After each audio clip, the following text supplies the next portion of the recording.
All right. Hi, guys. For those of you that have been coming to school, here we are again with my face on a screen. For those of you at home, um, most of you aren't logging on to do class, so not a whole lot of difference for you, I guess.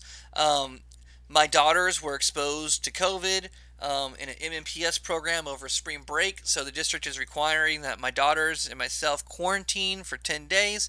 So I'll be out of the building until Tuesday of next week, which is the 30th. I'm only really missing 3 days of class because Friday is a parent-teacher conference day. So really, I'm only missing Wednesday, Thursday, and Monday. But it is what it is. I'll be back in the building on Tuesday, and we will go. We'll just continue class from there. So I thought about what I wanted to do with this fourth 9 weeks with you guys, and I realized that due to the nature of how school's been going and our capacity to build relationships, so on and so forth. I think that a lot of the TOK material has kind of been rushed through and hasn't really been synthesized in much of like a meaningful way, and that kind of hurts me. So normally, fourth 9 weeks junior year, I go over history as an area of knowledge, but instead of doing that, I think that what I'm going to do now is I'm going to spend the fourth 9 weeks looking at intersectionality between our areas of knowledge. So so how how the separate areas of knowledge, like the natural sciences and math, or the arts and ethics, or history and like religion, how those things interact with each other and how they intersect in our world in very real ways. Um, the thing about TOK as a course is that while it is the most esoteric and sometimes the most abstract, it's also probably the most applicable to what you're going to do with the rest of your life and the kind of life that you're going to live as a human being in society. These things that we talk about, these ideas that we're dealing with, are things that matter in our world. They are part of our cultural conversations that are ongoing. So I wanted to take some time to kind of maybe do a bit more application, to kind of take some of these abstract ideas and kind of think about how they apply to our real lives and our real experiences. So this week I wanted to talk about the intersection of ethics and art, which are two areas of knowledge that we typically don't think of interacting very much, but they most definitely do. Typically, when we think about interactions between the areas of knowledge, we make the easy connections, right? Religion and arts. You know, you've got all of the religious art and like religious music. You think about math and the sciences, or the sciences, and then ethics, or religion and like ethics, right? There are a lot of these pairings that are kind of natural, that they make sense. They kind of like to hold hands a lot, right? In fact, there's a lot of people that would argue that you can't even have ethics without religion. I'll let you decide if you think that that's true or not, but there are several people out there that would say that ethics without any kind of religious knowledge system behind it is almost meaningless. And so a lot of these ones kind of naturally hold hands, but the reality is that all of these areas of knowledge intersect in like meaningful ways when we take a step to really look at and think about them. So this week I want to talk about the intersectionality between art and ethics, which is actually a really big debate right now, and kind of the ethics of art and art generation, and the specifically the idea of appropriation. If you've been paying attention to social media over the last couple of years, you've probably heard about cultural appropriation, which is whenever somebody that looks like me maybe uses artifacts or fashion or style or any kind of cultural element that does not come from people that look like me. And people will often call that a cultural appropriation, because they would say that what I was doing was I was taking from a culture that I did not belong to, and I was using it for my own purposes without the consent of the people who those things belong to their culture. Now, what is interesting about this, though, is that that's kind of how all cultural production happens. there is nobody that has ever made anything in isolation. There's no music that just exists on its own in our world anymore. All music borrows from other music before it, usually from a wide array of different cultures. All art, all like visual art, borrows from visual art and artists and techniques that come from before it, right? Same thing with writing and poetry. All of these things kind of borrow heavily from the things that have come from like before. And so there's this really interesting conversation happening right now between the ethics of appropriation versus attribution, which is whenever you acknowledge that you've been inspired by something and you give credit to it, but you're basically saying that like this inspired me, but this is still my wholly creative work. And you know, this is kind of a really sticky line that people, artists especially, are trying to navigate. So we're going to watch a short little 6-minute video here, and then I've got some case studies that I want you guys to work on. So here's our video.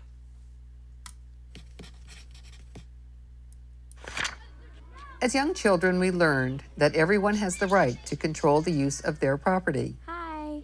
Keep it, share it, give it away. It seemed that simple. But as adults, we find ourselves trying to navigate through physical and virtual worlds where issues of intellectual property and ownership are much more complex.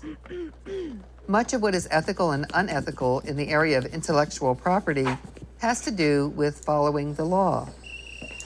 While laws governing appropriation and attribution are struggling to keep up and add clarity in our rapidly evolving world, ethical analysis can help guide the way. I was a camp counselor for a couple of years, and once my kids graduate high school, they are fair game to add me on Facebook. I came across a photo that one of these teenagers had shared on her Facebook page that was a photo I had taken and posted to my Facebook page, and she didn't credit me or link me to the page. I had just come across it, and so I felt violated. If she had credited me for my work and just even tagged me or something, just mentioned my name of who had taken the photo, I really wouldn't have had a problem with it. Attribution means giving credit where credit is due. To be or not to be. In theory, the author of any published work has a right to control how his or her intellectual property is used. But in practice, most people click agree when signing on to websites such as YouTube without ever being aware that they're signing over the rights to their material to the corporation that owns the site. We all know that we're not supposed to plagiarize our papers, but what about artists or musicians who learn their craft by copying famous predecessors? Would we call that stealing or influence? Yeah. Copying someone's work directly with the intent of using it and passing it as your own, I think is definitely stealing, obviously so. Intention matters, and I would never intend to steal something. I would do everything in my power to actively try not to, but there's a huge difference between influence and stealing. Music professor and computer scientist David Cope created a computer program that produces original compositions in the style of Mozart or Bach, for instance, but it's not. 2 CDs have been produced and sold with no legal action taken because the copyrights to the individual works expired long ago. In another case, composer John Oswald created sound collages using samples of previously recorded works. He claimed that the sound collages were original compositions. He listed all his sources, but did not get permissions to use them.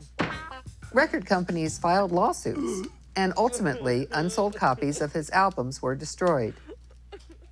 Even though music and sound are things that can be repurposed, I don't always think that it's necessarily the correct thing to do if you can't talk to someone who knew them and they would be okay with that. There's very few things that have been original in this time era, so it's a matter of just like, you can't say I was the first to come up with it because there's always someone else who had.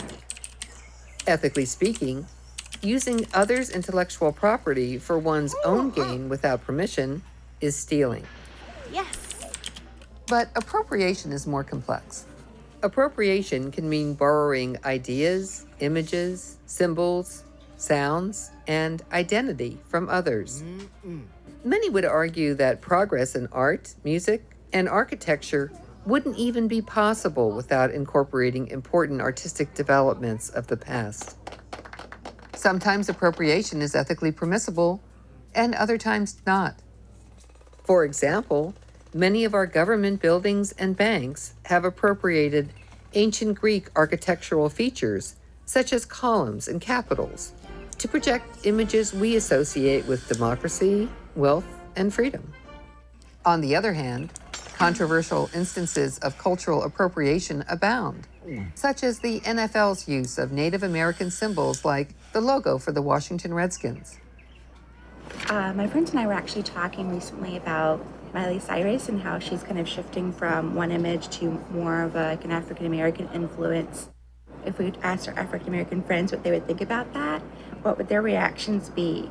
And that's almost like sampling of an entire culture rather than just like a series of notes or a beat. If you come across an artist and you really like how they did a certain skill or a process, it's okay to take that and try to make it your own.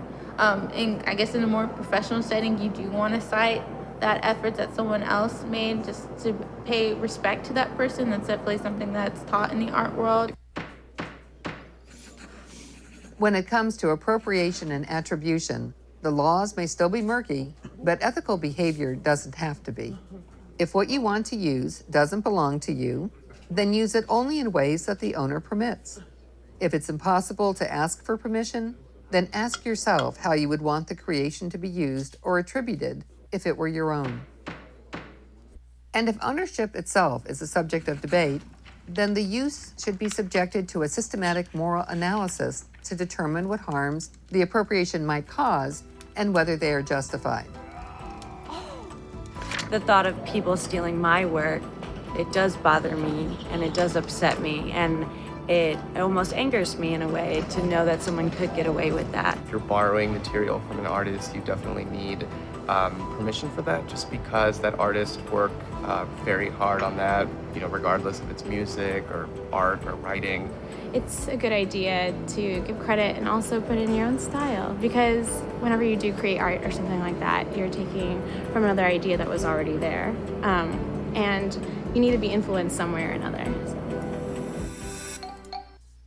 Okay, so this is one perspective on this, right? That's basically like, hey, whatever the law says must be what is right, because that's what the law says. But the law is vague, and it also isn't placing any ethical evaluation on cultural production and what the inherent value of that is. So what I want to do now is I want to teach you about the amen break. If you don't know about the amen break, it is the most sampled piece of music in the history of music, and it has led to an unbelievable amount of music and songs because of the way that it has been allowed to be used. So check this out. It's a short video, and I promise, very, very interesting. What you're about to hear are 6 seconds that changed the course of music history.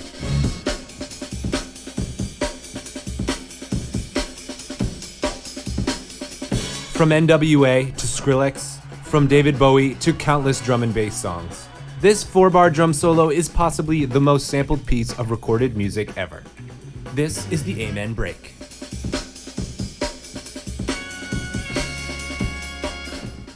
In 1969, funk soul band The Winstons released a single called Color Him Father.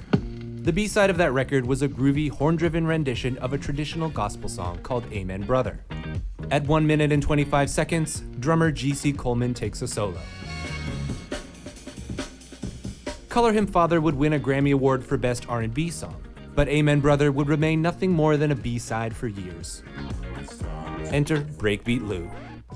All right, so from the top. Yep. Luis Flores, aka Breakbeat Lou, Bronx DJ since 1974.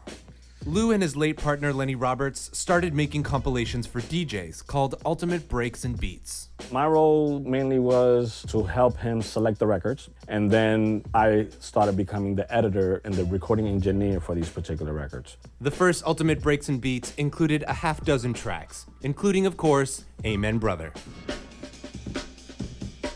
The drum break is probably one of the most organic, larger-than-life, big presence style of drums. The way the drums are tuned, the way they are played, the way the hi-hat is going is real soft but real rhythmic, and the way the kick is hit is hard, he's like a heavy leg, the snare is snapping in your face. There's so many depths to this particular track. There's nothing else like it. As young DJs became producers, they slowed down the Amen break and used it as the foundation in early hip-hop songs, notably NWA's Straight Outta Compton. NWA, Straight Outta Compton, is straight out Amen Brother. If you look at the excitement of and the message the record was sending, I don't think any other drum break could have made it the way it was. Throughout the 90s, the influence of the Amen break continued to spread. The sample became a defining element to drum and bass and jungle music, like this track by English DJ Dillinger. According to the online database Who Sampled, by the end of 2018, the break has appeared in over 3,000 songs, cropping up in Little Wonder by David Bowie, Eyeless by Slipknot, and contemporary electronic acts like Skrillex. To think of the impact that it's had in multiple genres is incredible. We had no idea that the sampling craze was going to become what it has. Even though we didn't release CDs, the impact of Ultimate Breaks and Beats have invoked people to create CDs as bootlegs. Full cover, credits, and everything behind it. After putting out 25 volumes of Ultimate Breaks and Beats, Lou saw the industry changing and decided to walk away from his music career. But the legacy of Ultimate Breaks and Beats remained. And in 2009, people wanted to put a face to the album's creators, and Lou was coaxed out of retirement. I want y'all to give it up for Breakbeat Lou on the Wheels of Steel. I had no idea of the appreciation for the compilation had become and the appreciation for Lenny and myself. Then when they found out I was a DJ also, then they were like, well, so come back and DJ. There's been a snowball effect of the appreciation for what we contributed to the culture. It is humbling, it is mind-boggling, and it brings a certain amount of pride that we were able to become a part of music history in that sense.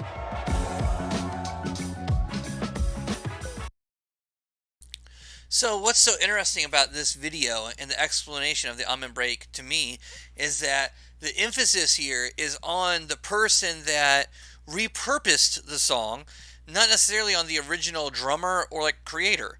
I think the original drummer's name is mentioned like what, once or twice, and that's it. And then like the rest is just about how the song was repurposed and how it continues to be repurposed and all this influence that it's had. And this raises up some really, really interesting ethical situations because if they did not let the Amen break be used, or if they had ever sued to stop its usage, what would that have meant for music? Or if all artists decided that they didn't want their stuff to be sampled anymore, what would that mean for music as a whole? Almost all early hip-hop is built off of samples of other music that have just been spliced together into the beats for the songs. And I'd say a good half, if not more, of hip-hop now is the same way.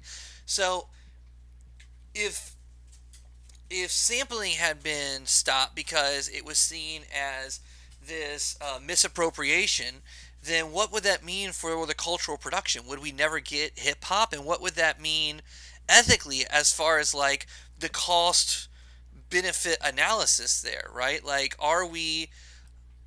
do we risk so much in stymieing the creative uses of art to make other art? And so that leads us to our case studies that I've got for us this week. Hold on, let me pull them up. So you've got two case studies that I want you to take a look at and answer some questions on. Hold on one second here. There we go. All right.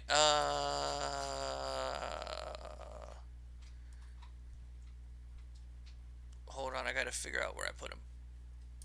Here you go. So there are two case studies here that I want you to look at. One is about Shepard Fairey and his use of a photograph to make a very famous poster about Obama. And then the other one is about Robin Thicke and Pharrell's song Blurred Lines and the legal case that rose up around that one. And what you make of that. And whenever you get to case study 2, I would really encourage you to go listen to the two songs at least a little bit, so that way you've got a good operational knowledge of what they actually sound like. So that way you can answer these questions with a bit more. So what I'm looking for with a bit more context. I've also provided links to news articles about each of these case studies. These are real world studies. They are not made up. These are things that have actually happened. And there's just 5 questions to answer with each of the case studies. They're just kind of meant to encourage you to think about the kind of intersectionality between ethics and the arts and the idea of appropriation and how much we should let other people use things, or if it's possible to draw the lines there, or where those lines should even be. So yeah, and then that's all that I've got for you this week. So try to get this done and turned in by the end of the week, and then I will see you guys next Tuesday. As always, if you need me, please reach out through email. I'm more than happy to help. Deuces.